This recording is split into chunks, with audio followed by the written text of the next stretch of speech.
All right, we're going to call to order the June 17th meeting of the West Sacramento City Council and Redevelopment Successor Agency and Financing Authority. We're going to begin tonight as we do each week with the Pledge of Allegiance. We'd like to invite our guests to join the council and staff in the pledge, which tonight's going to be led by, how about Dante Early? I pledge allegiance to the flag of the United States of America and to the republic for which it stands, one nation, under God, indivisible, with liberty and justice for all. All right, the council did meet in closed session this evening to confer with our labor negotiator regarding negotiations with the department directors. No action was taken. So now we're going to proceed to item 1A, which is presentations by the public on matters not on the agenda but within the jurisdiction of the City Council. As is noted on our agenda, the council is prohibited from taking action or having a discussion on items that are brought up under 1A, but it is an important opportunity for a public forum. We do ask that anyone wishing to address the council on this or any other item this evening to please fill out one of the yellow cards that's available near the front door and to turn that card into the city clerk. In front of the clerk is a timer that we use to make sure that everyone gets a chance to be heard, and to that end we ask that all comments be limited to no more than 3 minutes. Also in front of the clerk is a flip chart, and that simply indicates which agenda item the council is currently considering. We take the yellow cards on any particular item all the way up to the conclusion of the staff report on that item. Once the council's questions or discussion or the public testimony has begun, we don't take any additional speaking request cards. So if you were here to speak on a specific item, certainly we would encourage you to get the card in as soon as you can, but definitely prior to the conclusion of the staff report. We also recognize that for some folks, speaking in public can cause some anxiety, so we do ask that there not be any boos or cat calls or actually even applause or other demonstrations, and that we try to maintain a civil discourse in our chambers. So with that, we have one request to speak under item 1A, and it's by Mr. Bill Lowell.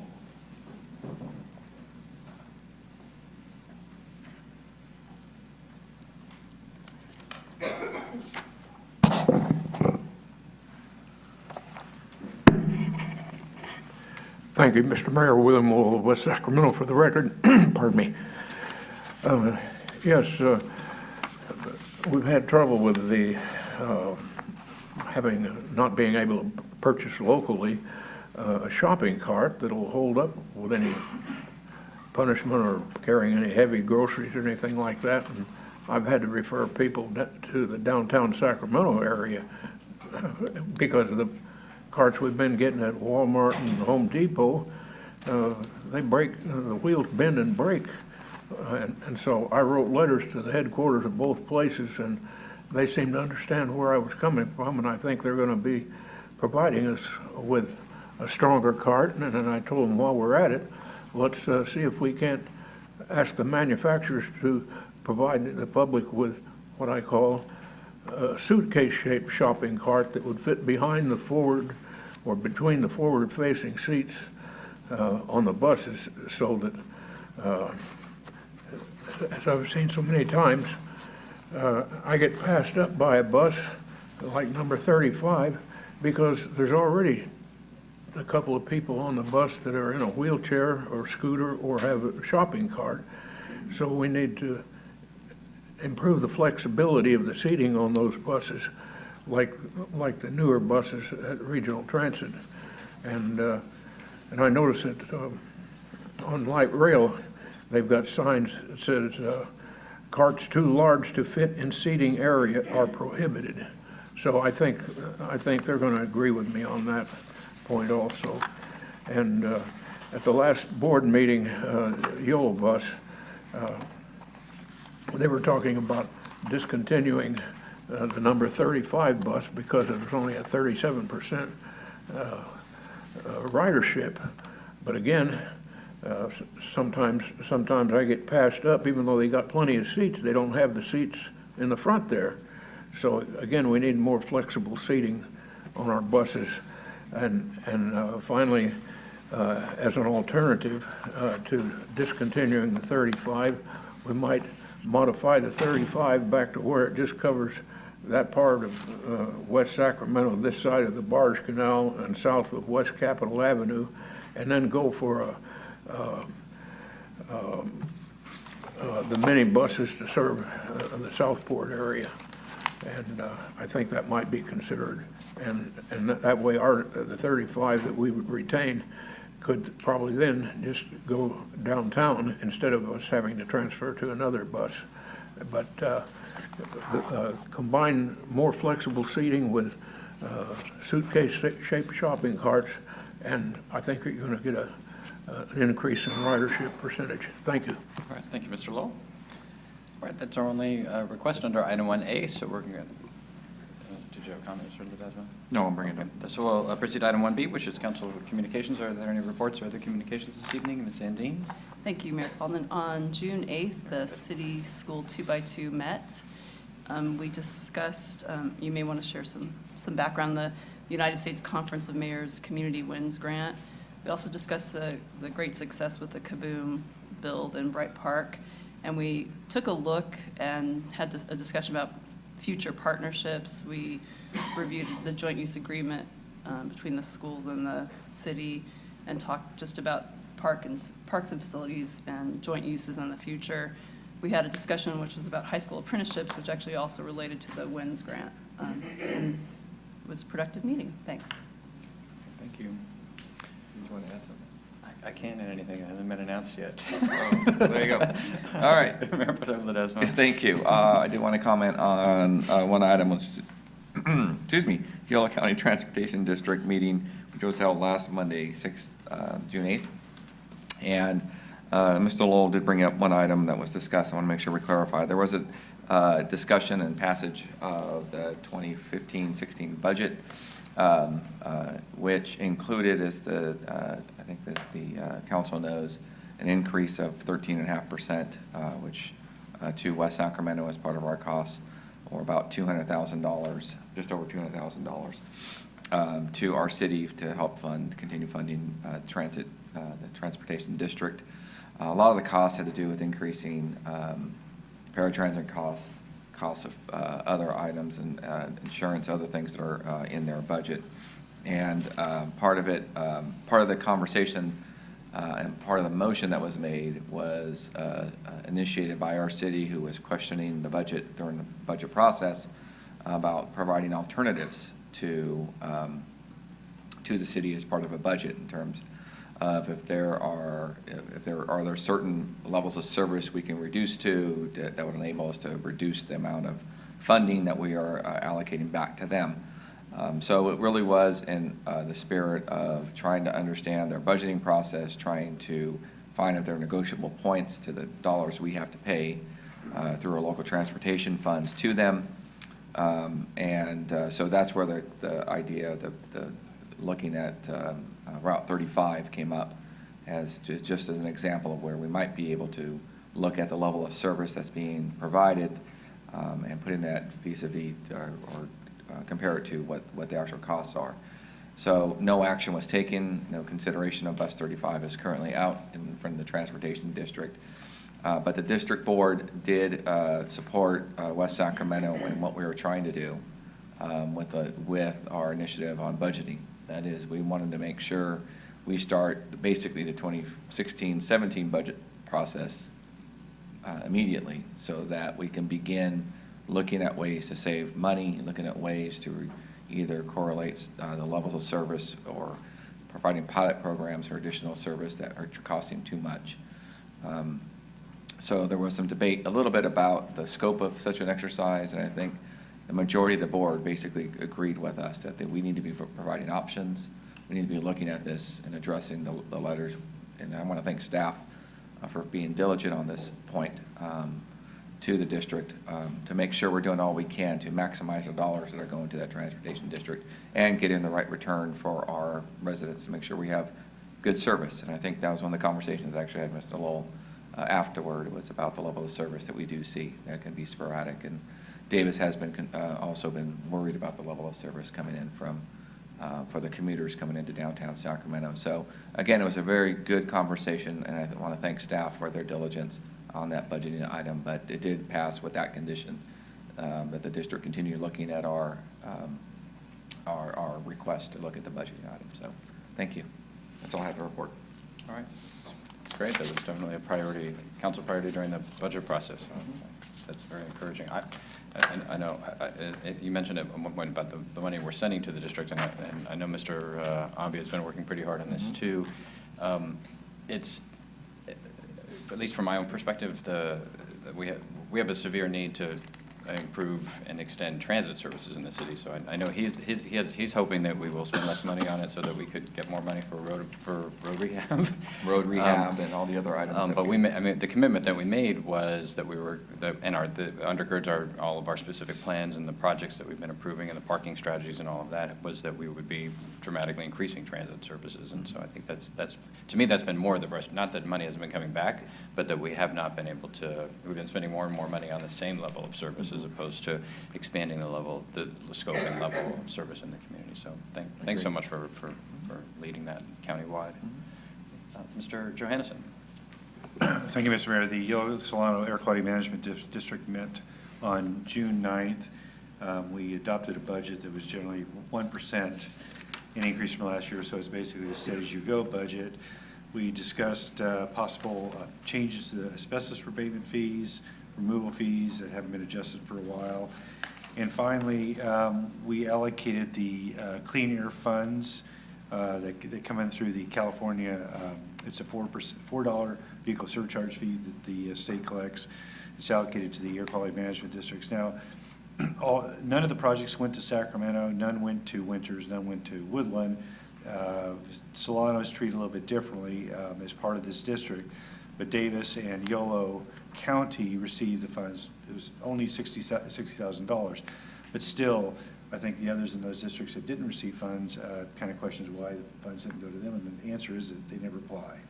So we've been requested to ask our staff that there are funds available to make sure that the applications go in next year, that we can compete for those. All right, thank you, Mr. Johannesson. And Mr. Christoph. Yeah, a couple of reports. Let's see. The West Sacramento Flood Control Agency, the JPA, we are still in the process of negotiating with property owners for property values and for compensation for properties that we will be taking or using for the setback levies and the bringing of flood control up to a 200-year flood protection for the city of West Sacramento. And one item on our agenda last week was the acquisition and through the use of eminent domain, and that was on the Sands property. And so we're getting ready to get very serious about the acquisition of these properties, and so eminent domain is not something I think any of us in the business that we're in really looks forward to, but at the same time, sometimes it will be necessary. And this is one of those cases. And then at regional SAN, that's the Sacramento Regional SAN, we received a approval of $1.58 billion loan revolving fund. And that is an interest rate of about 1.6%. And so that really is going to help regional SAN. It saves us long-term about $500 million. And so this is something that regional SAN is very happy with, of course, and so should all of our customers, because we've worked very hard with the state, and I think that this is something that is going to show benefit, because this is a $2 billion project. This is a very, very large project. Matter of fact, I think it's the largest construction project that the Sacramento area has ever had. But at the same time, we're trying to chip away so that we can keep the rates as low as we possibly can. So we were pretty happy with that. And then Monday, last Monday, went to Water Resources Association of Yolo County, and we had a discussion with people there that are looking at Sites Reservoir. And it seems that, or they're very excited, that Sites Reservoir is going to be something that is constructed, and I forget what the capacity is, but it'll be a very large lake. And it'll be for flood control, it'll be for the better use of water coming through the Sacramento region, through the Sacramento River, down through the Delta and so forth. But it looks like they reported that it's probably 10 years out. So it's not anything that is going to be a quick fix. But at the same time, people are starting to look at some of the issues as far as water storage is concerned. And this just seems to be the easiest and the best option to start with. And so we're going to continue, or they are going to continue to look at the issues around Sites Reservoir. That's up in Glenn County, I believe. So, anyway, thank you. Okay, Mr. Christoph.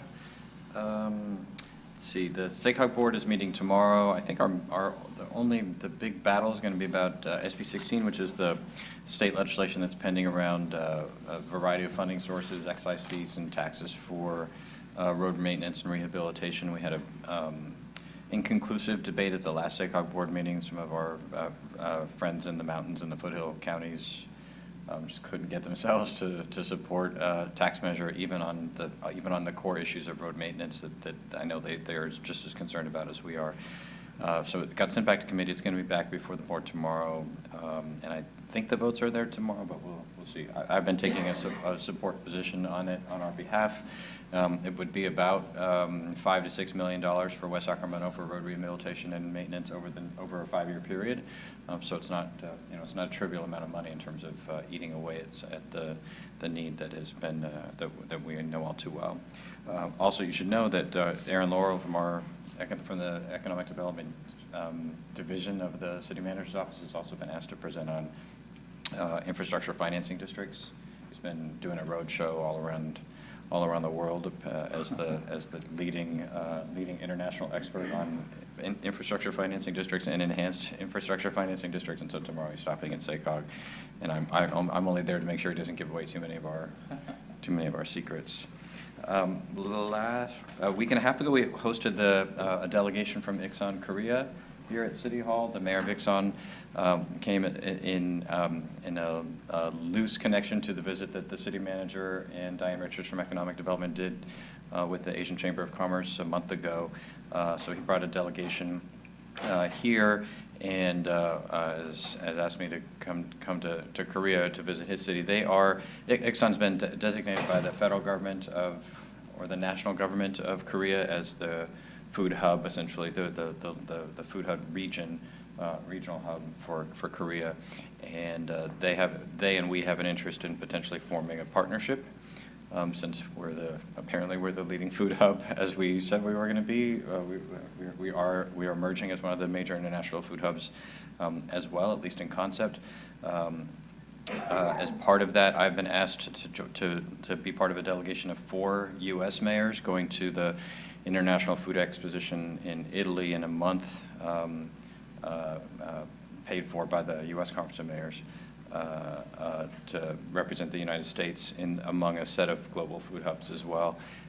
And we're hoping to set up a session with the mayor of the main city in Food Valley, which is a more well-known food hub that's just outside of Amsterdam in the Netherlands. So I know 3 years ago when we announced that we intended to be a global food hub, there were, as there always are with West Sacramento projects and initiatives, there was a little bit of snickers, but it's actually it is happening, and it was a very productive session with the Iksan delegation, and I think we will our local companies.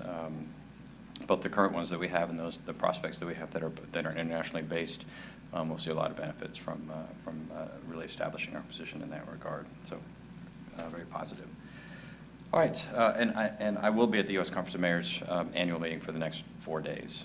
And we've been invited to present on, as the nation's leading city on urban farms. I'm doing a presentation on that as well. And then as Ms. Endine said, we are winning an award on Sunday, which I can't disclose, but that relates to a partnership with the school district and with some leading employers in the city as well around workforce development and education for young people in our city. So we've got some good stuff happening.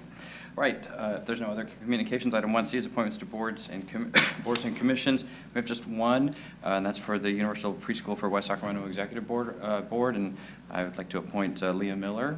Her application was provided 2 months ago to the council, and she's also then, she was nominated by Councilmember Sandine, who's the council's designee on the executive board, so that would be the appointment. And ask if there's a motion to approve it. Mr. Johannesson moves and Mr. Christoph seconds that appointment be confirmed. If there's no further discussion, all those in favor, please say aye. Aye. Any opposed? Hearing none, that motion carries. All right, that brings us to presentations. Item 2, presentation of proclamations honoring Jackie Noble, Susan Tarleton, and Dante Early for their service on the Commission on Aging. Is there a motion on the proclamations? Second. All right, it's been moved and seconded. Seeing no debate, all those in favor, please say aye. Aye. Aye. Any opposed? Hearing none, that motion carries. While we're at it, can we do item 3, which is the proclamation honoring John Scotland for his service on the Arts, Culture, and Historic Preservation Commission? So moved. Okay, that's been moved by Mr. Christoph and seconded by Whomever. Mr. Johannesson. All those in favor, please say aye. Aye. Any opposed? Hearing none. That motion carries, and all of our commissioners are present, so I'd like to ask them to come up to the podium, the front podium, or make a presentation of the proclamations.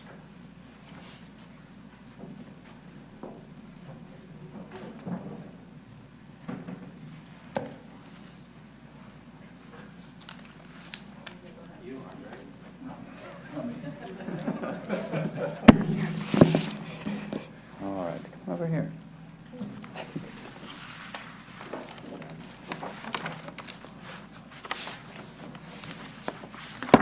I don't want to do the Commission on Aging first, then we'll get to Arts, Culture, and Historic Preservation.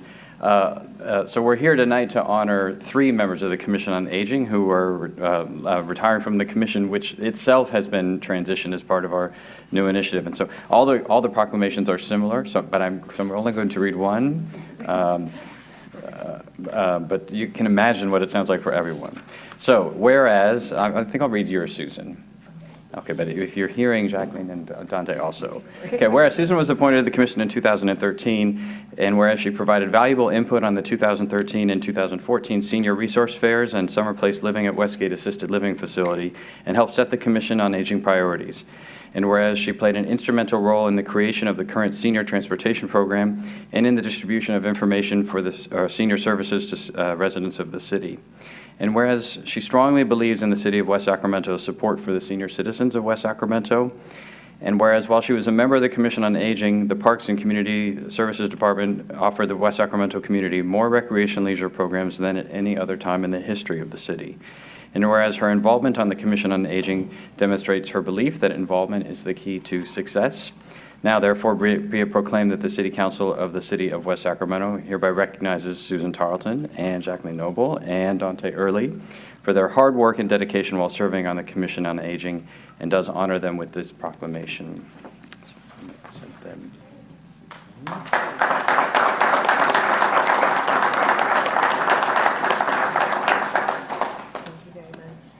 And I particularly want to say, so the Commission on Aging has been part of an institution in the city since our incorporation. And this year we've made a change which we described as the diffusion of the commission of issues around aging across all city commissions, that no longer was the one commission going to have this responsibility. And then the commissions that were dealing with most things that people care about in the city got off scot-free. And so that while the commission was doing its work, there were other people working on transportation or on planning or on housing or on parks or other issues. And we said, this is not a special population that's isolated in our community, but we need to be creating and designing and growing a community that the whole community is a senior center. the whole community's senior housing, and that we redesign the way that we do government and business in the city. We didn't announce in January because it was still underway, but I know all the commissioners know that West Sacramento has been accepted now by the American Association of Retired People to be one of 4 cities in California, along with the cities of San Francisco, Los Angeles, and San Diego. So 3 other small cities like us have been accepted to join the AARP World Health Organization global network of age-friendly communities. And it is because of the groundwork that's been laid by these commissioners and by several of their colleagues throughout the city that this has become possible. But it is about to launch one of the most significant, probably the most significant initiative we've done around aging, around senior issues, and around making this the most age-friendly community in the entire region. It's because of your work. Next week, we are hosting in West Sacramento the region-wide summit on age-friendly communities and age-friendly community design. So thank you so much for your leadership in raising the level of dialogue and the attention, the focus around the policy issues that are of interest to all of us who are aging, and all of us who are caring for folks who are aging, and all of us who want to reimagine what aging can be like in a place like West Sacramento. You have made a tremendous difference in our community and in that work, and we really appreciate and acknowledge that tonight. Thank you.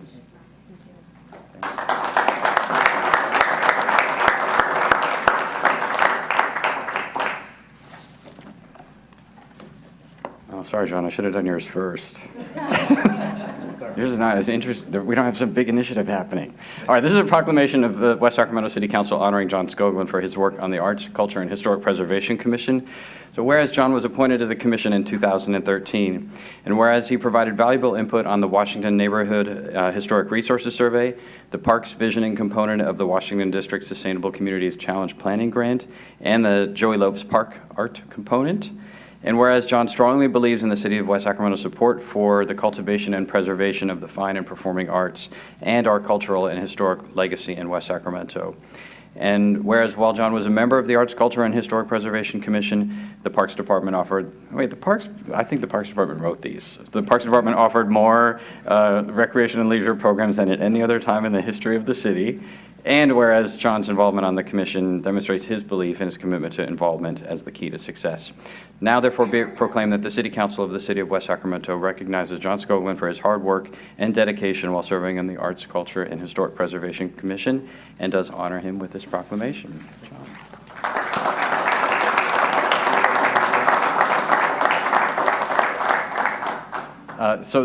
Like so many of our commissioners, John represents the regular citizen commissioner. He didn't come on this commission as a world-renowned artist or cellist or something. I wanted to serve my community and bring some common sense and a neighborhood point of view to the development of our community and to the creation of a lively cultural economy, to a lively cultural and vibrant cultural districts in our community, and he's done so with great distinction. And so he's a great example of a citizen commissioner working so hard to make his city better. John, thank you for your contribution and your service.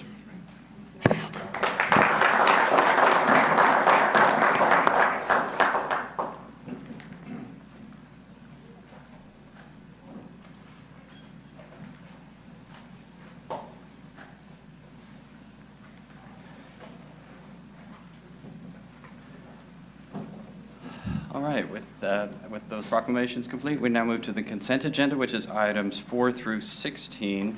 The council has a memo at its desk regarding items 11 and 13. I'm going to simply remove item 13 from the consent agenda because the memo is fairly, there's a lot of stuff in it. So rather than trying to read through the whole thing now, we'll pull that off consent and we'll get a quick presentation about it. And then there are some very minor grammatical changes to item 11 as well. So. Are there items on consent that any member of the council wishes to remove, or any item for separate question or comment? 7 and 8.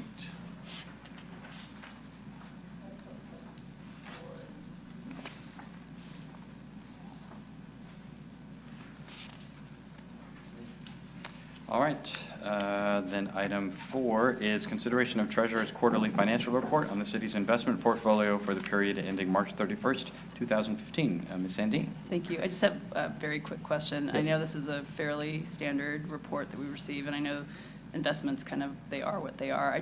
I was trying to understand a little bit more about the federal agencies. In a couple of cases, I believe we had some, I suppose it could be paper losses, and I just want some comfort. Should we be concerned about that? Or if you could provide a little more background, that'd be great.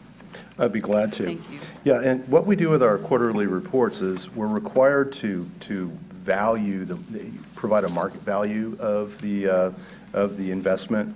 And so the the value will change every day with interest rates, and so you get a quarterly snapshot. And so we have a column that's gain or loss, and so that changes for most securities every quarter as well. And on a couple of the agencies, you see a loss for the quarter, and that's because of interest rate changes within that time frame.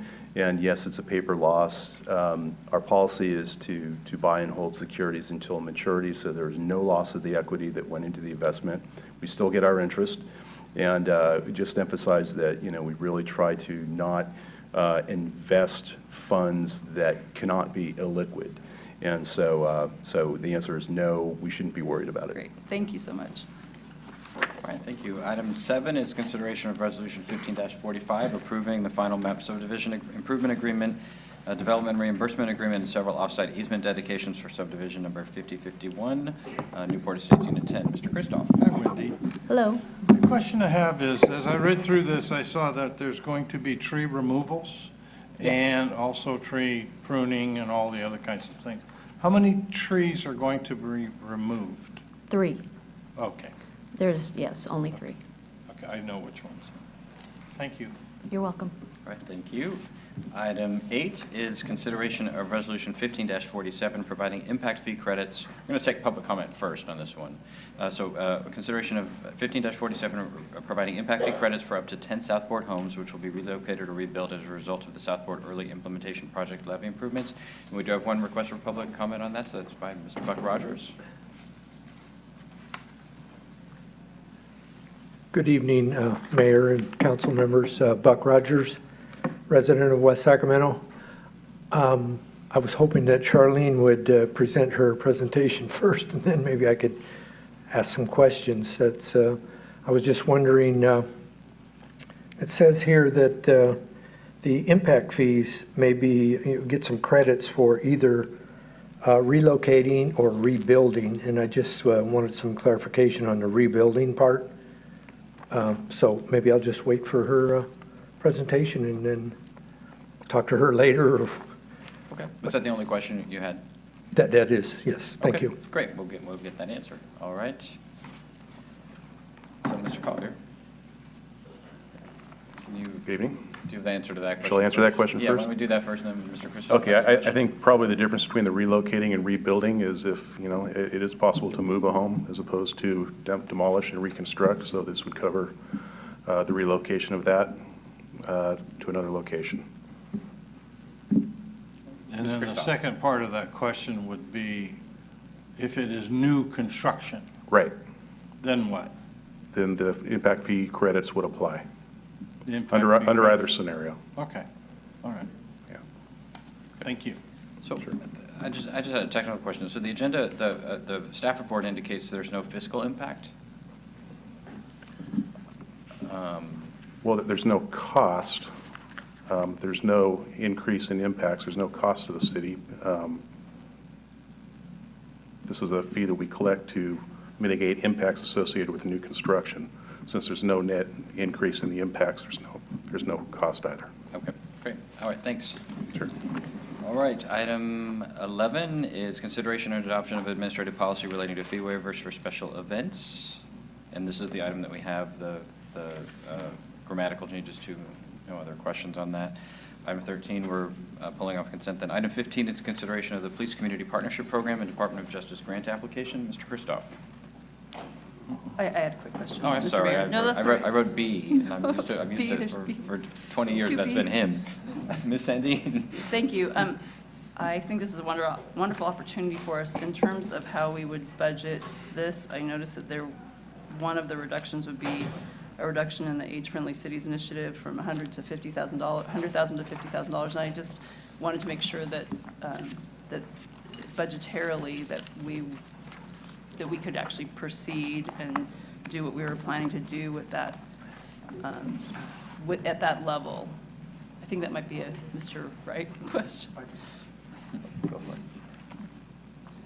I was looking to see if John was here. I've had the conversation with John Robinson, who's going to be the lead staff on the age-friendly, and he believes that we can get what we need to get done for the $50,000. I think it's a wonderful opportunity for us, so for us to be able to come together with some ways to make the budget work is significant. So thank you for answering that.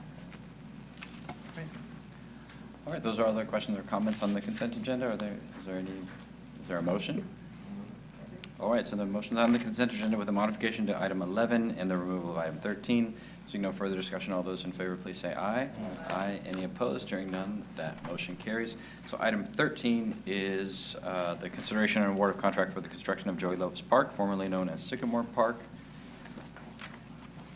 And Mr. Swarovski, if you could, what's in the memo that we have, if you could briefly summarize the update or the change. Excuse me? We have some additional information we were provided in writing, but we got it right at the start of the meeting, so I don't know Okay. if the council had a chance to. So I provided the additional information just to give you a little background of that we are following the state mandated water efficient landscape ordinance with the design and planting of the park. As you're aware, the city council approved the stage 3 water conservation, and under that stage 3 water conservation, watering once a week, the park, we could not sustain plants in this park. And putting off planting until October, if this contract is approved, I believe we can establish the turf and the landscape, the plants, trees.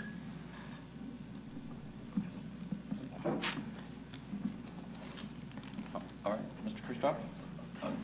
Well, nothing on this agenda item, but I saw some interesting things the other day that I hadn't seen before, and that is for tree preservation. Mm-hmm. Some communities are taking this, it looks like a plastic bag with holes in it, and they wrap it around the base of the tree, and they put water in it, and it forms sort of like a drip irrigation. Have we seen anything like that within our city, or? No, we haven't. We've had contractors try to get us to buy polymers that you can put in the ground. They're like gel packets, Okay. and they put off the same thing as that water bag. Oh, all right, okay. You can amend the soil with those. What we're using is slow drip, Right. similar. And typically our trees are to establish them, we're putting them in about 10 gallons a week on the tree. Okay. All right, okay. Mr. Mayor? Yeah, Ms. Indy? And I really appreciate the extra background and the possibility of looking into some other options, because when I was reading the staff report, and it mentioned that landscape planting of shrubs and turf will require irrigation in excess of 1 day watering allowed under the city stage 3 water conservation plan. It just raised some questions for me, and so to have the possibility of looking into other options for us, it may not have to have the city not following the city's kind of policy. Mhm. I appreciate that extra effort. I just think we need to be holding ourselves to the highest standards. So I appreciate this extra background and the work ahead. Yeah, I mean, so and the governor made announced a new proposal earlier this week with respect to turf and grass in parks and in street medians. That's fairly severe. It's probably appropriate, but it reminded me of the redevelopment issue where we had no more redevelopment, but our grants still required essentially that redevelopment exists. So I hope I'm just curious, not at this moment, but if you can let us know whether this might pose that kind of a question. If the governor's emerging order says you cannot have sought or except in very limited circumstances, and those limited circumstances are more limited than what we promised in this grant, what we think the process or the potential barriers might be to reconcile those. So it's fine. For tonight, it's fine, but I think we should try to be ahead of that. So. All right. So is there, if there's no further discussion, is there a motion on item 13? Move the item. Okay, it's been moved by Mr. Christoph and seconded by Ms. Sandine. All those in favor, please say aye. Aye. Any opposed? Hearing none, that motion carries. Thank you. Thank you. All right, that brings us to item 17, which is a public hearing regarding Resolution 15-43, amending the health and safety and public facilities and services elements of the general plan to include new and revised flood protection policies.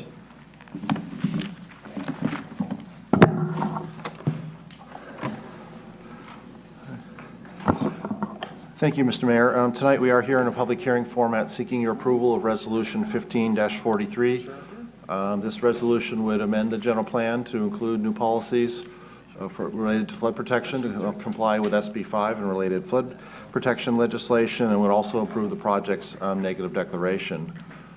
We presented this item in a workshop format to one of your May meetings, and tonight we're back seeking final action tonight. The policies remain unchanged from our previous introduction to the council, although we have added some subheadings to try to group them and make them easier for the reader. So tonight we would ask that you conduct the public hearing and approve Resolution 15-43.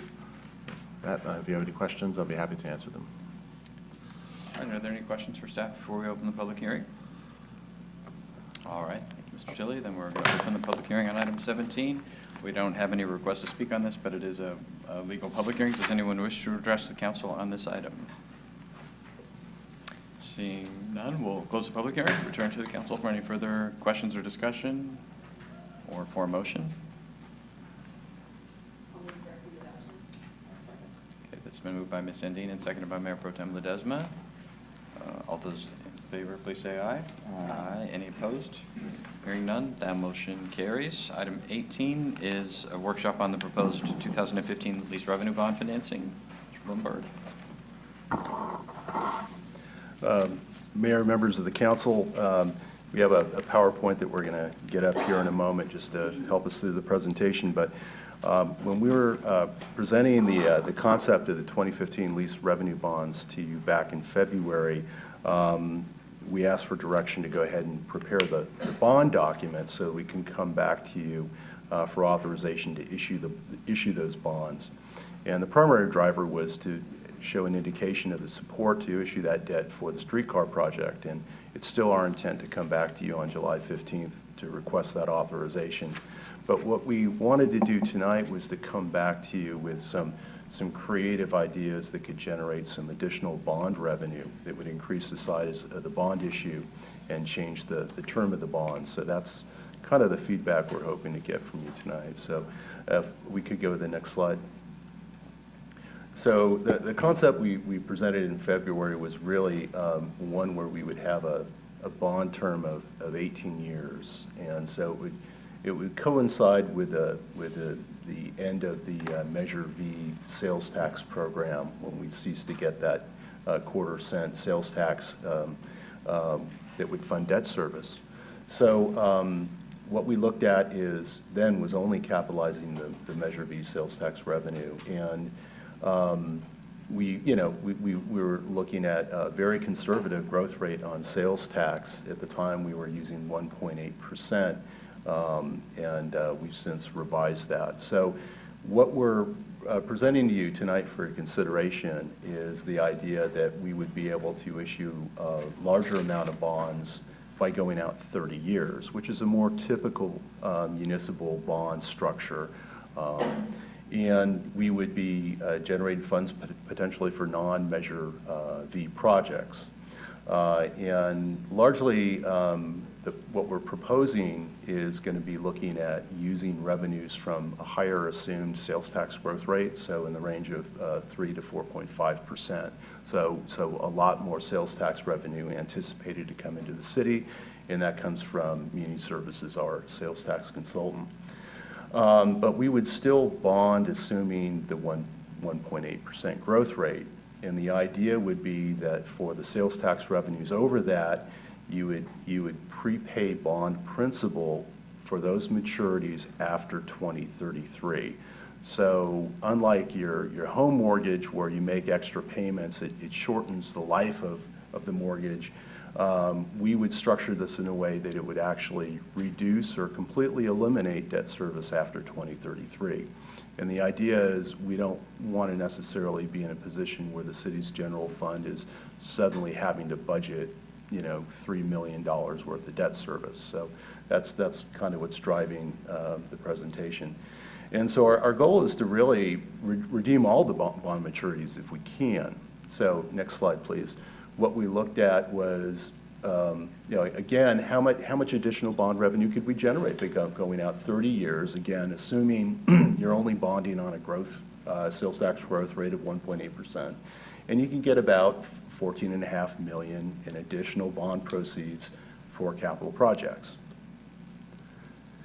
The other impact, again, that you see there is with debt service, you're going from $54.4 million to $100 million in debt service. So a significant jump in the amount of interest and principal that you're paying. Next slide, please. So if we generate additional sales tax over and above what's necessary for debt service, we looked at two scenarios, again, bracketing the scenarios with a range of growth that our sales tax consultant gave us. So the rosy scenario of 4.35% growth, you would be able to redeem about $32.9 million worth of bond debt for those maturities after 2033. And so beginning in 2034, you'd have debt service payments annually of about $474,000. Could that be integrated into the general fund at that time? Yeah, likely. It significantly reduces the debt service to a very low amount. Again, with a lower growth rate, you'd only be able to redeem about 19.1 million in bonds, and so 2033 you'd be left with 16.4 million in outstanding bonds for the remainder, and you'd have debt service of about 1.7 million. That's a little bit a larger number to have to integrate into the operating budget, because as we always know, as the budget grows, so do your demands for O&M, and putting additional debt on the general fund is a challenge. Next slide, please. So the idea that we then looked at was, well, what other sources of funds would be available to redeem bonds, prior to 2033 to completely eliminate that debt service. And so, we looked at the funds that come back to the city as a taxing entity from the residual distributions from the dissolution of redevelopment. And so those are our Fund 106 monies, the ones that are, guided by Measure G in terms of the uses for the community investment purposes, economic development and infrastructure. But we decided not, it's likely the city council's going to have those funds budgeted, and there'll be programs, there'll be a history of those funds being used for other things. We don't want to touch that, so we're not looking at, the base right now that's going to 106, the 2% statutory increase, or any increase that would come from future assessed valuation from new development. We're not looking at that. So what we looked at is you have RDA debt right now, you have outstanding bonds that are basically going to be paid off. And once they're paid off, you'll have large amounts of residual distribution. There'll be huge jumps in the amount coming back to Fund 106. When will those be paid off? So on Councilmember Christoph, if you look at the chart here, we're going to just focus in on the top two, because those are the ones that we'd be looking to. So the Series 2007B bonds are paid off. The final maturity is March 1st of 2019. And so I see it. Okay. in 1920, instead of, our last payment was 1.6 million, so roughly half of that would come back as a residual distribution. And so we're looking to that first as a source of funds to redeem bonds, and again, prior to 2033. We'll keep getting those funds after 2033, but we want to redeem them within the original 18-year term. But that's not enough to really redeem all the bonds, so we would be looking at the Series 2014 bonds. Those are the ones we redeemed last year. It's a huge chunk of debt. The last payment is $5.5 million annually, leaving a distribution of about $2.7 that would come in to us. So we don't need to worry about the last two because those are coming due after 2033, and we're trying to hit that date when all the bonds are redeemed. Next slide, please. So what happens is we noted, if we go 30 years, we generate $49.5 million in bond proceeds. We're going to have that $100 million in debt service. We're looking at paying down about $38 million from Measure V and from our property tax that would otherwise go to Fund 106. And the real point of this slide is to show you that not only do we have a source to redeem all the bonds and eliminate the general fund impact, but, and this is where your home mortgage scenario comes in, where if you prepay the principal over years, you have interest rate savings, you have interest payment savings. So what we see is that from that redemption of bonds from 2034 to 2046, you're realizing about 18.3 to 19.5 million in interest savings. So that's a real value that we wanted to point out to you from what we're presenting tonight. Next slide, please. So this is just the one scenario, the mid scenario of a 3% sales tax growth. We'd be using $25 million approximate in excess Measure V revenues to redeem bonds. We need to take about $11.2 million from the 2007 B tabs beginning in 2020. And then we take about 4 years of revenue from the 2014 tax allocation bonds. So just 2030 through, or 2930 through 2033. And then, $38.2 million is what you're using to redeem all those bonds. And then you have your savings. And then the one thing we'd also point out is you're going to have funds available for those 4 years of 2030 through 2033 from the 2014 tabs that would be available for projects. So we're not taking all of those funds that are coming back under the scenario. And how the city council chooses to maybe mix and match the redemption of bonds, maybe more of the RDA money, less of the sales tax. There's flexibility in later years to adjust that. But we can go to the last slide. The action that or the direction we'd like to get from you tonight is really about what we come back with on July 15th. And if we want to go with a 30-year term and have an amount of bond proceeds that kind of reflect that term. And again, we wouldn't want to bring that to you without presenting ideas for how we're going to make debt service after Measure V expires and showing that we're not going to kick the can down the road. So that completes the presentation if you have questions. Mr. Kristoff. You showed, in one of the slides, you showed a 4.35 assumed growth. Is that doable? I don't think our crystal ball is that accurate. I think what we're trying to do is use the best information we have as we look at bracketing scenarios. I think we're much more comfortable with the 3% is what we'd assume long term. Okay. Just to add one thing really quick, Mr. Kristoff. So we got the 4.35 number from Community Services, our sales tax consultant, and I simply was not comfortable with using that number. So the 3% came from me saying, you know what, I want a more conservative number for running this. What I still don't quite understand is why we didn't get a 1.6% interest rate on a bundle of money from the state. I thought that was a pretty darn good rate. It was. Mr. Johannesson? Yeah, I think the same concern on the assumptions that go into these, and we need to, I think, be very conservative. The rise in sales tax rates, we've just gone through a recession. We're likely going to go through another dip between now and 2033. So, but I don't think those include any growth, right? any growth of the city in terms of sales tax. Is that strictly just the inflation on the purchase power? Yeah, that's correct. Right, so once you start reinvesting in the community, you also have new businesses that bring in more sales tax, so to a certain extent, that number should get better. But I agree that, you know, to keep it conservative, at least for what we're doing here. One reason, you know, on the last slide, we showed that you would still have about approximately $9 million in RDA dissolution money coming back that you'd still be able to, if you had a catastrophic situation with sales tax, or the council so chose to spend those monies on other things, you would still have that RDA money that could fill the gap. Right.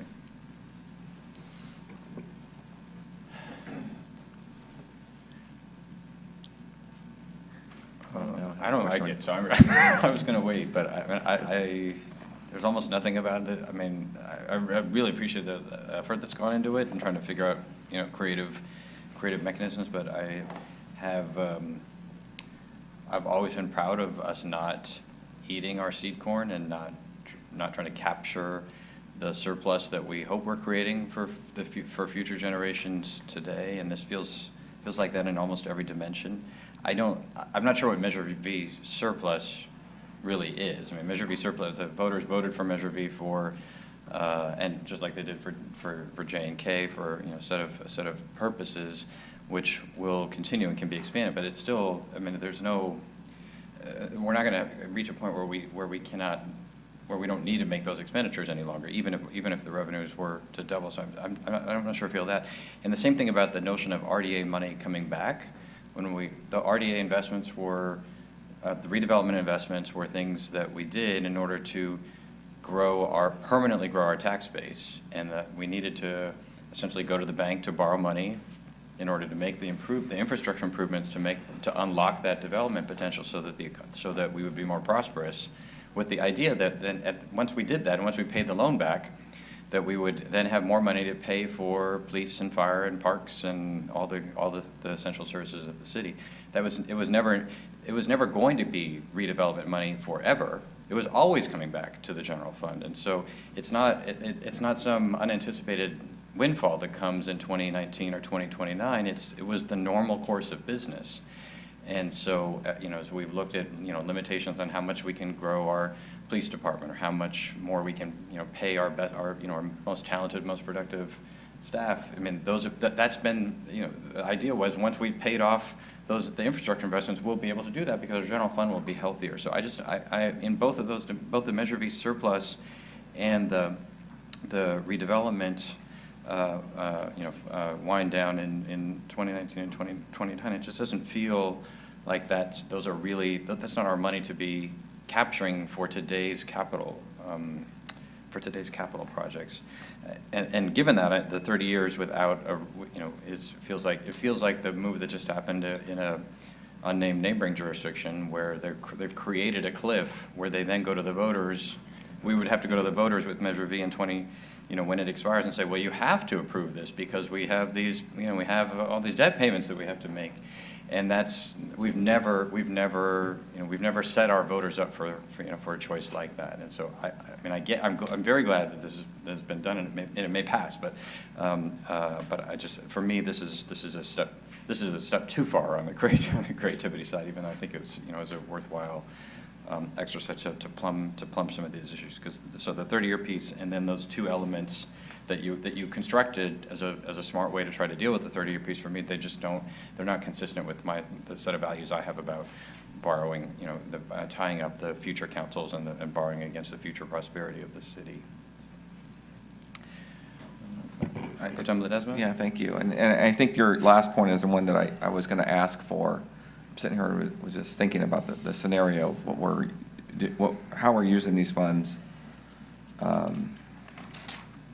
To the point, are we creating a situation where if there's a shortfall, and I appreciate you stepping in and saying we need to have more conservative growth, but or conservative estimates, but I think I kind of harken back not too far long ago when we all thought there would be growth, continual growth, and not just sales tax revenue, property taxes would continue to soar upward, and so it just feels a little too much like we're betting on the come. But I'm really asking I'm really posing the question to you as a credible challenge, so to say, like, and if there's an argument to say that this would meet that threshold and what the risk is to the city, I'm still listening, because I know you're trying to take a creative approach to creating future funds that'll benefit a future council in terms of windfall. I think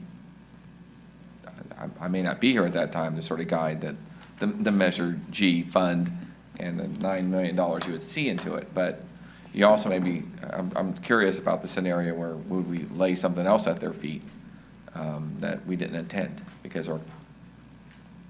we took this approach. Well, just a couple of real quick comments. Paul will give you sort of more of the details, but this is exactly why we wanted to come and have a workshop. I challenged the finance team to try to come up with some additional revenues because we have a number of projects that we don't have sources of revenue.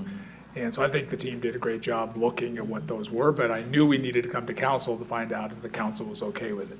The excess Measure V is simply, maybe it's a misnomer in how we termed it, but just going to a 3% increase, there's additional money that over and above what we brought back in February to pay off those bonds. And so we'd simply we believe there's actually going to be more Measure V money based upon talking to the sales consultant. We would use that excess money, assuming we get it, to buy off, to redeem the bonds early. When you say excess dollars, what you're saying is that there's a budgeted amount you have planned for. You projected it to be 2%. And Correct. so if it comes in at 4%, the excess would be 2%. But Right. you were saying you would want to reinvest into this sort of scenario, basically buying down another debt, correct? Correct, we'd be buying down those bonds Right. after 2033. And then I think the other, if I can remember the other question that I wanted to answer for the mayor.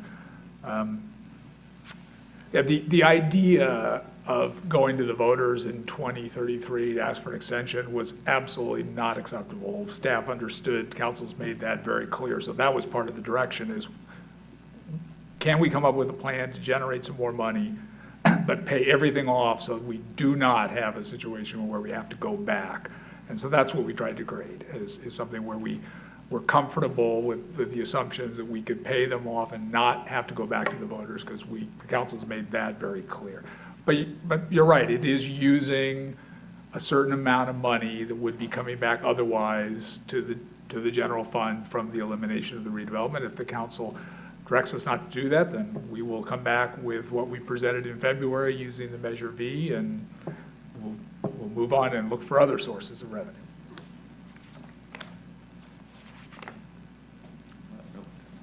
Yeah, it's a workshop. It's a workshop. Yeah. And I thank you for your explaining it. I want to make sure that I'm whispering behind here, but I appreciate the work for this, because I know the intent is, after just finishing our budget exercise and our capital improvement program and knowing where we need dollars and there are gaps we need to fill. So I appreciate the exercise and going outside the box and trying to find sources of revenue. So, and I appreciate you even more so coming to us on just the direction you want to go. And I just want to make sure that's clear. And as we deliberate that, there should be a good, honest amount of credible challenges back and forth about what that means, because that'll just mean a better solution. So I'm sitting here still contemplating, knowing it's a workshop, and trying to understand the ramifications of it. And the one thing I will say, and I will agree with the mayor, is that the excess that we are sort of carving out of this, it represents tomorrow's loss, or if sales tax, something else, another economic recession take place, and we see sales taxes go down, that extra 2% will come in handy at some point, as we just keep, we have it with us today. So it's sort of the bird in hand is worth two in the bush, right? So that's just a simple sort of way I'm looking at it at the moment. And I just worry about that piece of it, as if we're kind of taking it and putting it somewhere else. Yeah, I mean, it feels like it's like we're essentially borrowing against general fund, at least general fungible sources. Measure V is a general fund source legally.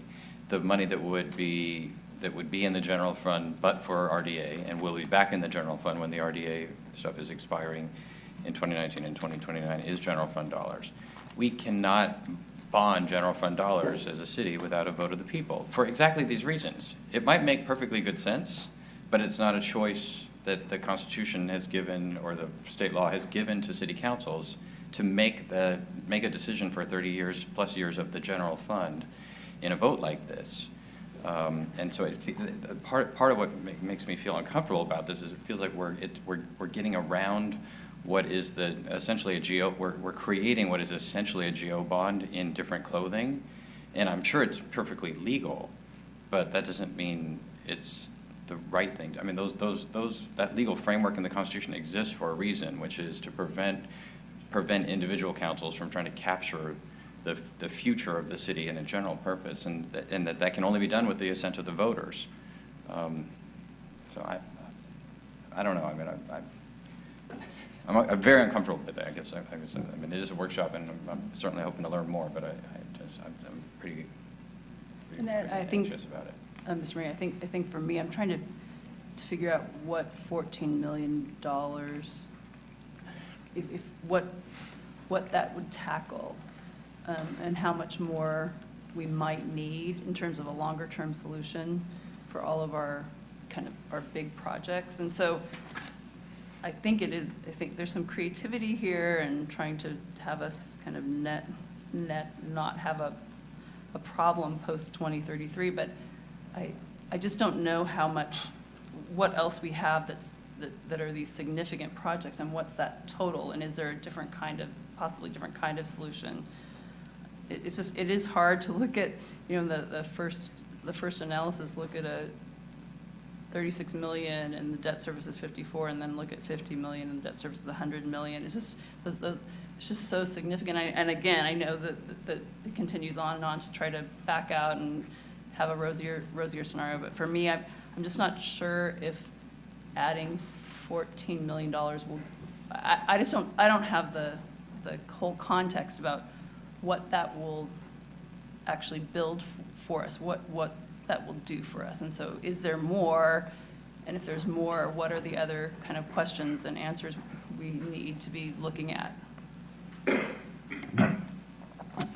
Councilwoman Sandine, I think the short answer is 14 million is probably just a drop in the bucket of, I think when we were at the council retreat, the number was 1.2 billion of, sort of our dream of all the things that we would want to do. And we obviously don't expect that to come from just city coffers. That's gonna have to be grants and all sorts of other things, and we're not gonna be able to do that in a short period of time. But we have a number of projects, obviously, that we don't have funding sources for right away, Corp Yard, Pioneer Bluff Transition Plant, Washington, maybe a new police station. And so we were simply looking for, are there some other funds? And we knew we needed to come to the council for the reasons of the conversation we're having right now. Is this okay? Is it not okay? We've worked very hard and come up with a creative solution, but if it's not the right creative solution, we will go back and we will continue to try to find other creative solutions.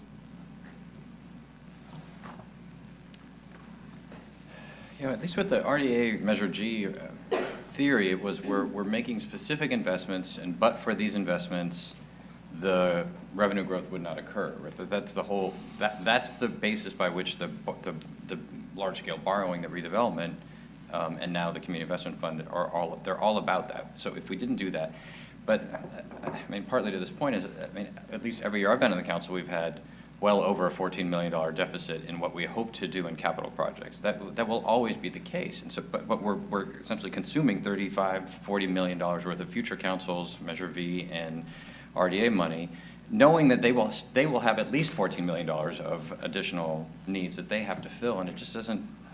I don't know. That's what I'm struggling with that dimension of it. Because I get it, but that's always been true, and it will always be true, that we have essential projects that we would like to undertake with just a little bit more money, but at what cost to the future if they're not like unlocking significant amounts of revenue themselves. Sales tax particularly worries me as a projection, long-term projection, because of the sales tax base in the California economy, and its relationship to both national and now international internet sales, and the lack of sales of the tax on services. I mean, that is not. I'm very weary about projections that go out that very far on sales tax, particularly as a permanent growth sector of our revenue base as the basis for doing this. So, Mr. Kristoff. No, I just wanted to thank Phil and Paul for bringing this to a workshop kind of environment, because, I get to bounce things off of you a little bit, and I know exactly what you guys are gonna do. You're gonna go back to your desk tomorrow, and you're gonna start tweaking this and tweaking that, and you're gonna come back with a different concept, or you're gonna come back with something. And it's gonna be a little different than what was presented this evening. And so I learned so much by going through this exercise. I like the idea that we have a workshop. Really do. I want to thank you guys for bringing it that way. All right, do you have enough feedback? We're good, thank you so much. All right, terrific. Thanks. Thanks, both of you. All right, item 19 is a workshop on proposed expansion to the city's parking enforcement program. Mr. Doherty. Good evening, Mayor and City Council. The item before you this evening is a workshop to inform Council on options to expand our parking enforcement ability in the city. And we are seeking your feedback on this item as we move forward through the process. The riverfront districts are expected to significantly urbanize over the next decade. We are envisioning approximately 7,500 new residential units in between Washington and the Bridge District, about 8.3 million square feet of new commercial and retail space. And with all of that, urbanization and development comes a significant amount of parking demand. So as we move forward in the city, we will need to employ more progressive and urban parking management strategies as we go forward. And those are measures such as shared public parking, unbundling parking from development projects, on-street parking pricing programs to ensure availability that our retail outlets there survive. Currently, the city relies heavily on its residential permit parking program for its parking management. That program it works to buffer residential uses from adjacent parking demand, such as the River Cats and Rayleigh Field with the Washington neighborhood. But as we're using it now, it is in need of some reform, and we are looking to be coming back to council in the next few months with some needed reforms for that process as we move forward, as we bolster our enforcement capabilities. So all the strategies above will require a lot more robust parking enforcement from the city as we move forward, and a committee of staff from Public Works Department and the Police Department convened to work out what our options were to move forward to do that. We concluded that we could build our own parking enforcement program. There is a significant cost to that, just out of general fund. We could contract with the City of Sacramento to expand their service area to patrol our urban districts, or a hybrid approach where we could contract with the City of Sacramento on a short-term basis while we collect revenue to then earmark that revenue to build up our own parking enforcement and eventually take over for that contract and have our own parking enforcement program moving forward. Staff is recommending the third option for that hybrid approach. And to talk more about the details for that and our coordination with the City of Sacramento, I'm going to bring up Lieutenant Stockman, who's from the Police Department. Mr. Mayor, members of council. We were working with the City of Sacramento on their parking enforcement. And with that, I'm bringing forward a couple of items with the contract and some policies and procedures for the council to consider. Some of those items for consideration are the duration and the implementation of that contract, revenue sharing, A concern, I would imagine, would be the branding of having another agency coming over and working with us, so we're going to bring that up for consideration. The implementation of having parking enforcement out there, having a grace period of about 30 days, warning period for that time. Jurisdiction, about if they were to come over here, who would have jurisdiction over those parking enforcement folks.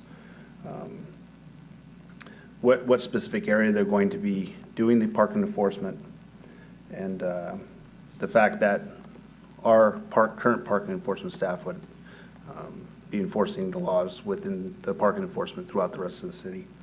And then with that, with policies and procedures, we would be covering areas such as citation processing and adjudication of citations if they have concerns and complaints. So that's what we are here to possibly answer some questions and anything that you might have for us.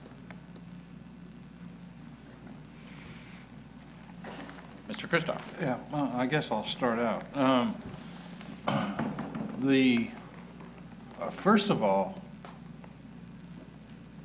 how does the issue, how did it evolve? Is it people from Sacramento parking in the Bridge District so that they don't have to pay parking fees in Sacramento or wherever else and walking across the bridge because of our close proximity? Is that what the real problem is, or is there more than that? Well, the initiation of this discussion was primarily because of the building of the arena over on the Sacramento side. And they're going to be having feed parking over there. The concern is that if we don't have some sort of parking enforcement strategy over here, then they would just use this as free parking, and we would be inundated and having problems with parking in our city streets. Those functions that are going on over there could actually also have an impact on our Raley Field because there are going to be events that are occurring at the exact same time. So we're sort of trying to get ahead of the curve before the arena is constructed. How does that affect the potential for streetcar? Because we are envisioning people parking across the street here, jumping on the trolley or the streetcar and going to Sacramento or going to wherever. And I don't know of a fee, or I don't know of whatever it is, paid for parking here in West Sacramento for those folks, or what is it? That is part of the larger, what is envisioned for the larger parking program would be a parking structure, I believe what is envisioned for the community center across the street. That would serve for this location here. Both the Bridge District and Washington have some identified locations for structured parking there as well. So, but you did hint at one of the other issues is the streetcar then would open up without enough sufficient enforcement over here, it effectively turn our side of the river into what could be a park and ride, which is not ideal for anybody in the city. Well, we've been talking about a parking structure for a number of years. Mm-hmm. And our parking structure, I do not think, will be completed by the time 2016 when the arena's done. So, I mean, there's, I think, some real issues there because we won't have a parking structure. Having said that, one of the other questions that comes to my mind is local control. You know, I mean, we incorporated on those kinds of issues. And we wanted to serve our community from a customer service perspective with West Sacramentans. And so, you know, I mean, I struggle with that. I don't know how to invite another police department to come over and look into a parking issue that we're talking about this evening. But, you know, I mean, it'll be something that I have to work out, so. But I mean, those are just some of the thoughts that I have from a customer service perspective. How do we treat our own and all of that kind of stuff? So from the beginning of this process, the public perception was key. We want to make sure that if there is a different jurisdiction coming over here and patrolling, that it looks and feels just like it is the city of West Sacramento doing its daily business. So we could envision doing something like a magnetic City of West Sacramento placard on their vehicles when they're over here. Every ticket issued would say the City of West Sacramento on it while they're here. We would not want there to be any. It would be fairly transparent. It would look like it just came from one of our patrol officers, is the goal of this program. And to still maintain, and we would do, if we went the route through the city of Sacramento, through that contract, we would establish, clear customer service guidelines where we could override and step in at any point and make sure that our residents are taken care of. How do our parking enforcement officers today in West Sacramento, how do they feel about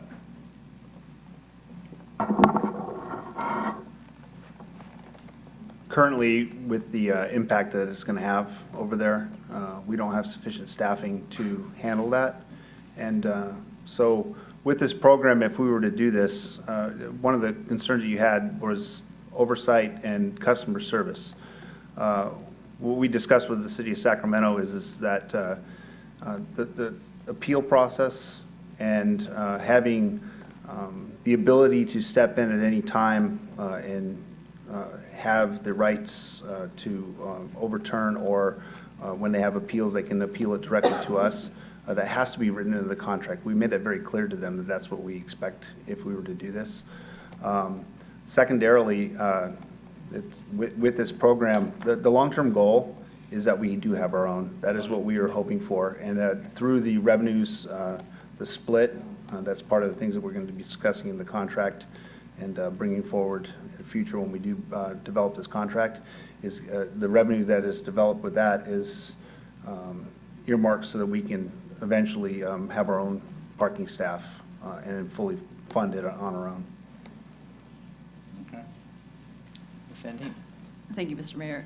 The city of Sacramento is known for having a very robust enforcement program. So I think if we were looking at any partner or someone to look at working with, I think they would be top of the list in terms of kind of having it all together and being on top of parking tickets. I share the concerns, and I appreciate the discussion that you've had about perceptions, about having possibly magnetic overlay. I think it really is important that our citizens wouldn't feel that all of a sudden that we have now Sacramento is kind of managing our city or something. So I do think it sounds like that's been discussed. For me, I think there'd be a question about metrics, like what's the metrics of success, what kind of timeline might be put in place for a review. I imagine it sounds like it would be a nice kind of joint arrangement, and there would be discussions along the way. And I did notice that there would be an annual renewal, but an option to terminate if it wasn't working out. So to me, it does seem like it'd be cost effective and could kind of possibly back us into how we need to grow, and in a very cost-effective way. And I think the option 3 sounds, knowing that we have to deal with our brand and this kind of we care for our citizens, so that it doesn't just, the dial doesn't turn from 0 to 60 quickly. I think as long as those things are taken into consideration, I think it's a great option. And thanks for the creativity. Mr. Johannesson? Yeah, I'd just like to echo my colleagues' comments on the kind of the hometownness of whatever the program is for West Sacramento. I'm assuming that if someone has a parking ticket, they're going to write a ticket to the city of West Sacramento and not the city of Sacramento. I haven't seen a lot of details. For example, if you have an issue with the ticket, I know, Sacramento is very, very bureaucratic. It's kind of put offish. having had a ticket or two, having to deal with that. So the optics of, having West Sacramento's deal with something that we can control in terms of customer service, or at least we have a say in, is going to be really important. I like the idea of kind of getting that capacity locally. And so the option that you recommend, I would think would be the way to go. I imagine at some point we're going to have a JPA anyway for the whole river district, and we're probably going to talk about this in the future in conjunction with the JPA in terms of parking enforcement in the entire district. But yeah, just to, I mean, a lot of the details we don't have yet on how this rolls out, how the money's collected, what is it going to cost? I know it's, $473 or something like that. If we take it over on an annual basis plus $800,000 of startup costs, well, what is it going to cost for Sacramento to do this? It's probably going to be as much or more, I would imagine. It usually is, because they're going to drive their vehicles over here, they're going to have their staff over here, and that's expensive. So I'm not sure on the ongoing costs if you're really going to be that much different. I would think if you have, for example, 4 people working on enforcement here, they're West Sac PD versus Sac PD, or law enforcement, it's probably going to be roughly the same. And the equipment, I think, is going to be a little different. I think the difference is they already have the sunk costs of the equipment, and they're already doing routes around Old Sacramento where they could, on the units that would be identified to come over here, have a package in the car. They could, on a bridge, throw the West Sacramento placards on the side, and then just continue their rounds, and then go back over and continue to patrol, where they're moving all the time. Yeah, I know, but I think when we look at costing out some of our programs here, well, how much did this employee spend in this department? And they're going to be whittling this thing down with a pencil to figure out exactly what it's costing to do that. So I don't have any idea what that number is right now, whether it makes sense. But I think just rolling this out, you're going to need a little help with someone who's got that experience. So option 3 seems to be even a better idea in that scenario. Mayor Pro Tem Ledesma? Thank you, and thank you both for your work on this. And the part I'll say too is I'm interested also where you're going to go on the residential permit parking program, because that worries me as well in terms of the arena is going to be done in a year, basically. And streetcar, if all the programming and project go without any hiccups along the way, is what, three years away? 17? 2 years. Yeah, a year after. If we get, so, yeah. Funding stays the same, it'll be 2025. Yeah. The finances had a little way to fund that too. But so I'm concerned about just the whole residential, and it notes in the staff report here, we're addressing how the residential passes, they get 2 passes. I'm kind of concerned about creating a market for parking over there, is my concern. And so I think that they have to be considered in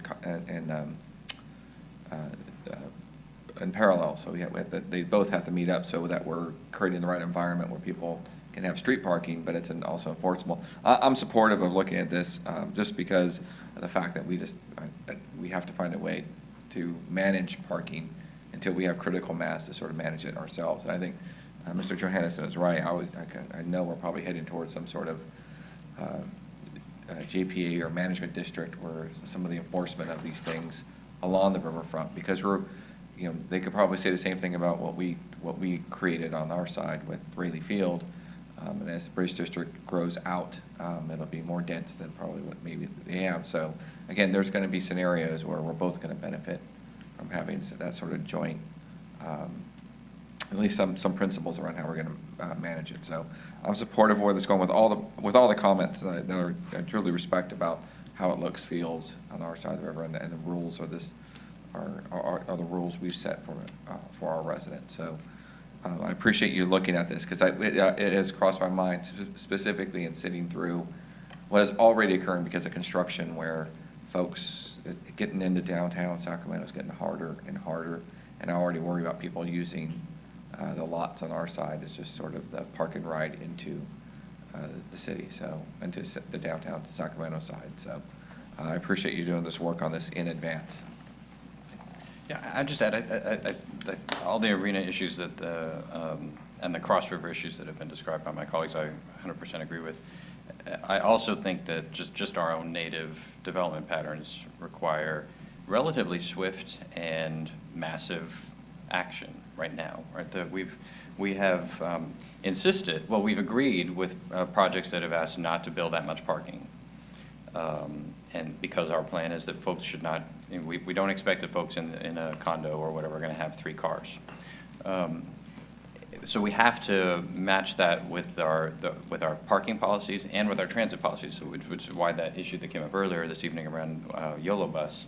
And if we don't, if the Washington District and the Bridge District and the rest of these zones fill up with people who don't have access to transit and who see unlimited amounts of parking available to them, that's where it's signed 90 minutes, but they can park forever, then the wrong habits get formed quickly, and it's quite clear from the cognitive and behavioral research, the response to losing what gets integrated as this is my right to have my parking becomes almost impossible to overcome. So to me, this is one that requires a shock and awe response relatively quickly, if not all. I mean, it should have happened already to some extent. The idea that we don't deal with it until it becomes a problem causes all sorts of other both political and behavioral problems for us as a community, and changes the whole direction of the district. So I know it seems silly to be doing enforcement in 90-minute zones in the Washington area and the Bridge District where there's no other demands,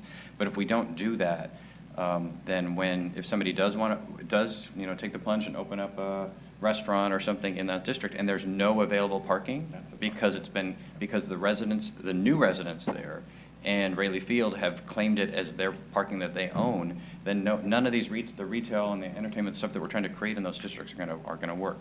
Because keep in mind right now, with 7,500 new units projected for those 2 districts alone, at 2 permits plus 2 guest permits, that's 30,000 permits for street parking, just for the new folks, plus the folks who already live there. So, 32, 33, 34, 35,000 permits to park at an unlimited duration for free on what will be there won't even be 10% of that number of spaces available. So that doesn't work even if there was no retail uses there or office uses at all. So we have to get ahead of that. I mean, I know I was here when we created residential permit parking. So was Mr. Kristoff, and we created the A permits, and it was because that program was created because something that the city did created it, or that the school district did in that case, created an impact on an existing neighborhood, existing residents who had bought their homes, lived their lives expecting the neighborhood that it was. And somewhere along the line, this concept got translated to just all residents, whereas folks moving into Capitol Yards, folks moving into the Bridge Districts, folks who will move into across from the Washington Firehouse, that program was not designed for them. And so we shouldn't be issuing 4 permits or even any for that purpose. So we have to, combined with enforcement, we've got to be getting ahead of that. So I appreciate that program's coming back, but it will only make sense if we're actually doing the enforcement, even though it will appear to the parking enforcement officer and to the residents there, well, why are you doing this? There's no demand for this parking, but by the time there is demand, there won't be any parking left if everyone thinks that they own it already. So to me, it's a really, really important priority that we tackle both of those simultaneously. I do think we're not begging the city of Sacramento in this regard. It is to their advantage if we do this. So I hope in the negotiations that ensue, if this is approved this evening, that we recognize they definitely it's a benefit to them if we're also not encouraging everyone to come over here and park and not pay all the fees that they have assumed in their arena financing plan as well. So I like the option 3 for all the reasons that have been said, and I'd love to launch immediately with the City of West Sac own program, but I think if it can be appropriately branded, wrapped, and magnetized, and work, right, rather than have us launch a program that will be both expensive and which we'll be experimenting and learning in that early period. There will already be enough, people will, no matter what, they'll be unhappy with parking enforcement, no matter whose face is on it. But they'll be less unhappy if the system actually functions properly, and that's more likely if if we use our colleagues across the river to bootstrap us into a position where we can take that responsibility ourselves. So I think it makes sense for all the reasons that have been said and those additional ones about the land use patterns that we're trying to create in those districts. Mr. Kristoff. This is a workshop, and you're going to be bringing this back. What kinds of funds are you anticipating generating within, we'll say, the first couple of years? And what would be the infraction?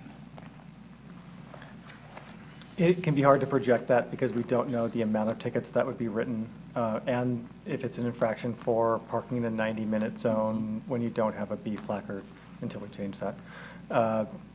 There are several. There could be, their tabs are not up to date.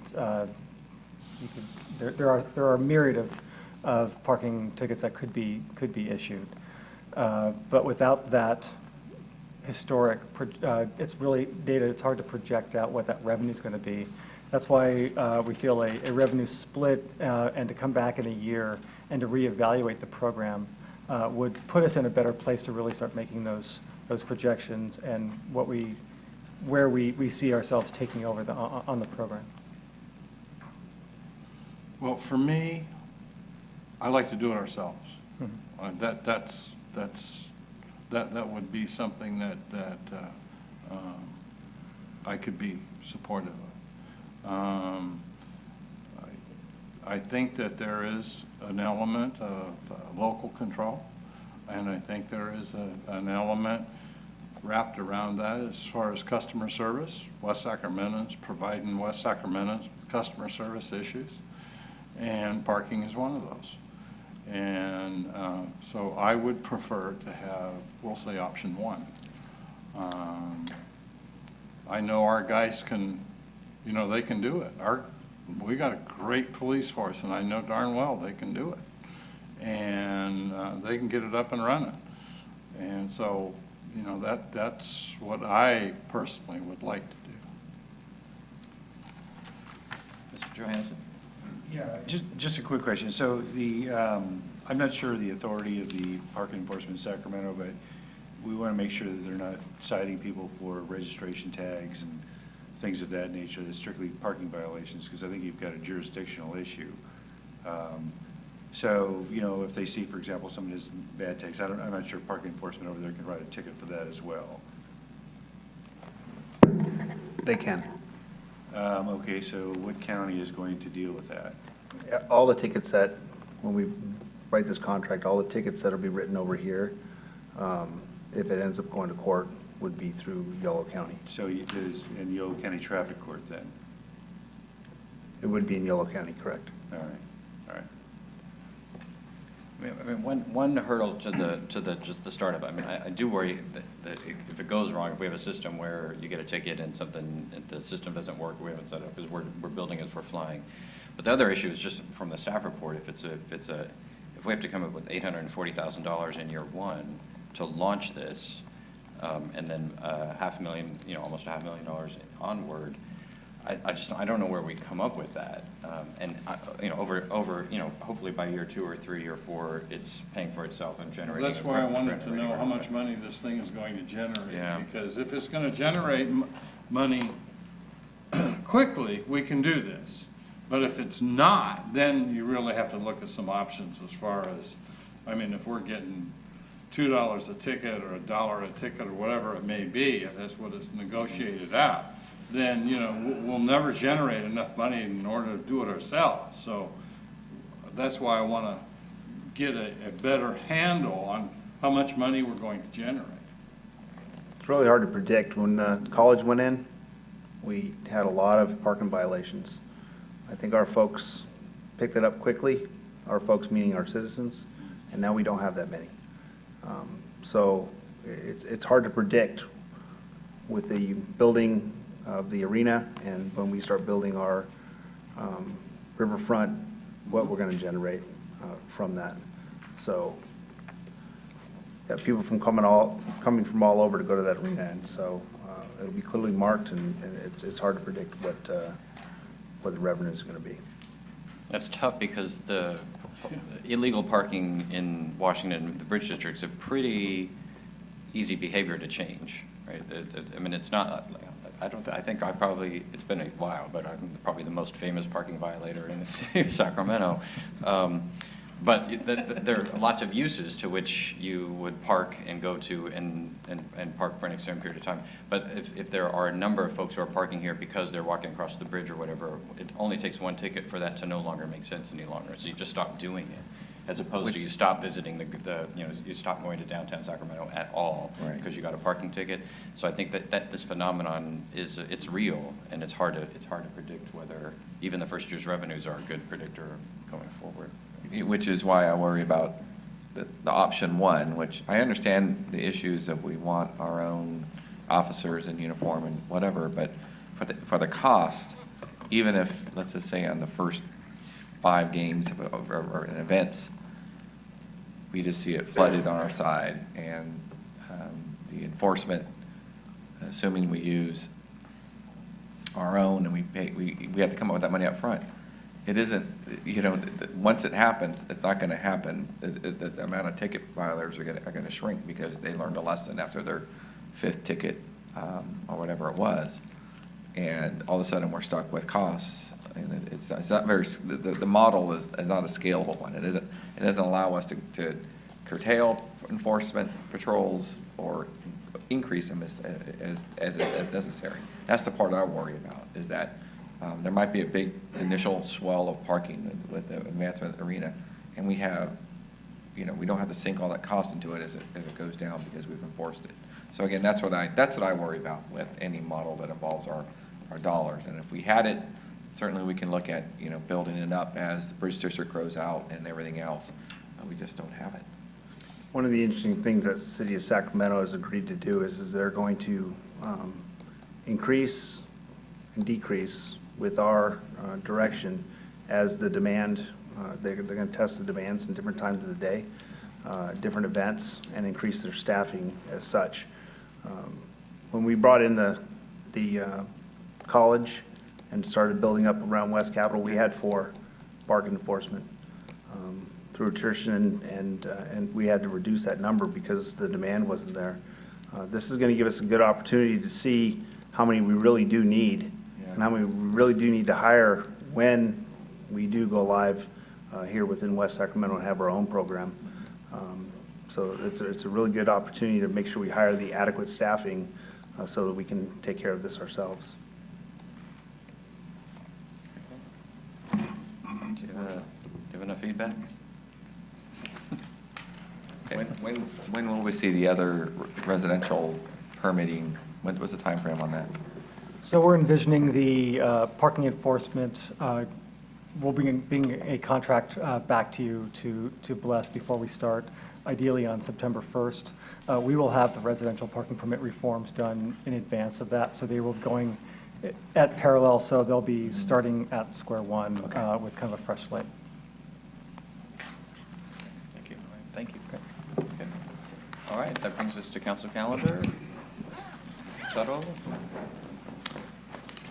Mayor and council, just want to highlight a couple items on the June calendar. This Saturday, Station 44 has their annual open house on Fremont Boulevard. On the 24th, the California Transportation Commission is asked to use the Galleria for a forum on regional transportation. The commission will be here. That's at 4 o'clock. And as we get that agenda in terms of the issues, we'll let the council know on that, but we did make the room available for them. And If the budget's signed by then, can they approve $15 million for them? we can make a shot at negotiating the Tower Bridge relinquishment at that time. As the mayor mentioned in his remarks at the beginning of the meeting, the AARP event at Rayleigh Field is June 25th, and there was a summary memo available for you on the background of that event at the beginning of the meeting. And in July, I just wanted to mention that we will have an oversight board meeting on July 9th. And then not on the calendar, on July 17th, the Business Journal honors the top CFOs in the region, and Phil Wright has been selected among the 16 top CFOs and will compete for the CFO of the year. That is Friday luncheon at the Hyatt in Sacramento. If you're interested in attending, let us know. That concludes the highlights of the calendar. I don't think you mentioned it, but we don't meet on July 1st. No, we do not meet. We do not meet. July 15th. July 1st. So, any questions on the calendar? Okay, city manager reports. Just briefly, we did mention the item for the Tower Bridge relinquishment that was approved in a budget trailer bill on Monday. When the governor signs the budget is not yet known, but that would be, if he leaves it alone, doesn't veto it, then we would negotiate with the California Transportation Commission. The language includes some approval from Department of Finance as well. But that item is in. Also on the legislative front, Senator Pan's SB 533, that's the sales tax / HD supply bill. That is moving through the legislature on July 1st. The Assembly Local Government Committee will have a hearing, and the mayor has agreed to testify at that point. I want to also highlight that we have an internship program. We have 24 interns that will be staffing on Monday for the program. We'll have a luncheon each Friday, giving them an overview. It's just a coordinated internship program that is taking off really well. We had 544 applications for those spots.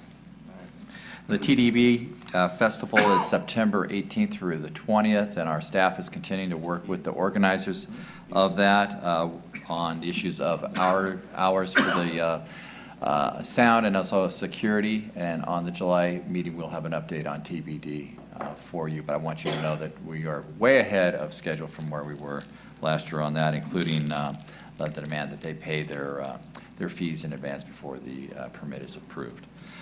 Finally, on July 15th, staff is working aggressively on water conservation. We'll come back with a snapshot on where we are and how we can potentially have alternatives to the current water conservation program in the city. Marty, would you ask staff to verify the June 24th regional SAN meeting? I'm under the impression that it's canceled. Okay. So if staff could look that up and then give me a buzz, I'd appreciate it. All right, city attorney report. All right, staff direction from members of the council. Future agenda item requests. The council has at its desk a future agenda item request that I had intended to submit for this evening. It did not make it into the packet on Friday. I apparently didn't hit the send button.